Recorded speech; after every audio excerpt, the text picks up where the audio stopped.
Kasiak back again with another video. Today I'm going to talk about Easter.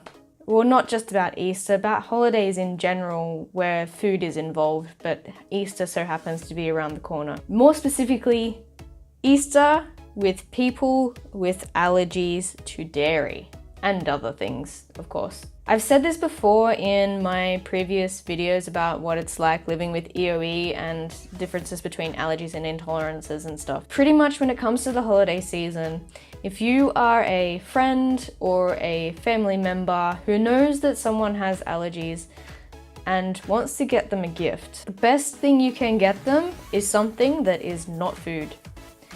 Why?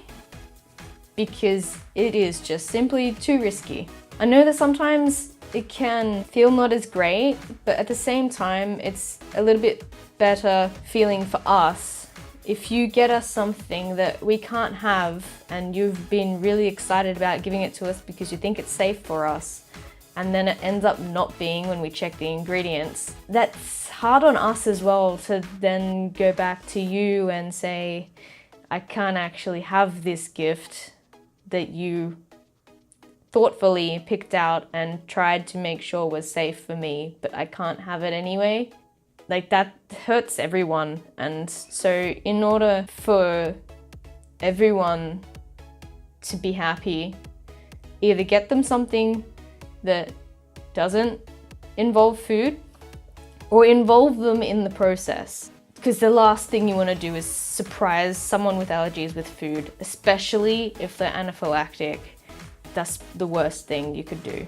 Now, there are some companies that have done really well and they advertise and claim to have, facilities that don't have cross-contamination with dairy, nuts, and whatever else they say that they do. But there's still the risk of cross-contamination if they're getting it from elsewhere. If the person who you're wanting to get this Easter gift for has allergies of the food type, you're best to include them and ask them whether they can have every single ingredient that is in there. You might kind of know what they can and can't have, but you might not be 100% sure. And I know for myself that it can change from one day to the next, but not even one day to the next. I was not allergic to potato and now I am. So all of my friends who would see me eating potatoes before would naturally assume that I could eat potatoes and buy me a bag of chips, for example. But I can't have them anymore. So it really depends on how well you know the person. If you don't 100% know, yes, they can have this, or no, they can't have that, you don't have a list, do not proceed buying unless you have talked to the person. I just cannot stress this enough because it is just, it's not annoying, but it's kind of sad that we have to reject gifts that people have thought about and thought that they were doing the right thing, but then it turns out, well, no, you didn't know about that small little nuance that I have, because that's not a part of, the things that I tell majority of people, because my condition is so complex and there are so many things I can and can't have, and I kind of know all of it up here. I don't write it all down, although I do have a page that I give people and say, if it's not on this list, I cannot have it. If it were me and I had that list, I would check against that list. I would still go back to the person and ask, are all of these ingredients okay for anything that I was getting them? Because you never know. They might have missed something off the list. They might have, they might actually be able to have something in this period of time that it is now. To be safe, get a non-food item. Or ask them. Every single ingredient. Show them the ingredients list. There is nothing that pisses me off more than people saying, oh yeah, no, I checked it and it's fine. And then you turn it over and there's something in bold which you can't have and they've missed it. And I mean, I have even done this. I have read ingredients and gone, yep, that looks good. And I just so happened to check when I got home to go and open it. I read the ingredients again to make sure, and there was dairy in it. And I'm allergic to dairy. I had bought something that I thought I checked that has dairy in it.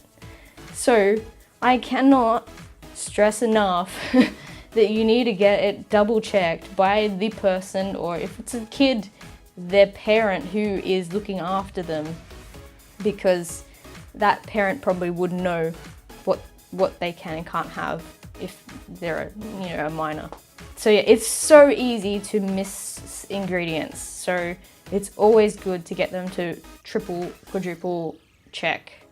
And if it comes down to anaphylaxis, the person's going to know whether you need to ask the supplier whether there is any chances of cross-contamination and how much cross-contamination they can handle and all of that sort of stuff. Even if you do know what they can and can't have, you may not be aware of the extent and certain things that they look for when they're looking at packaging, whether it is produced in a facility that does not contain any blah blah blah blah blah blah blah. They might need that. And if you get something that says may contain traces, they cannot have it. That is my, is that a rant? I think it was more of a rant. That is my advice for going around the Easter holidays. There are quite a few things. I will post them in the description below, some ideas for non-food Easter items.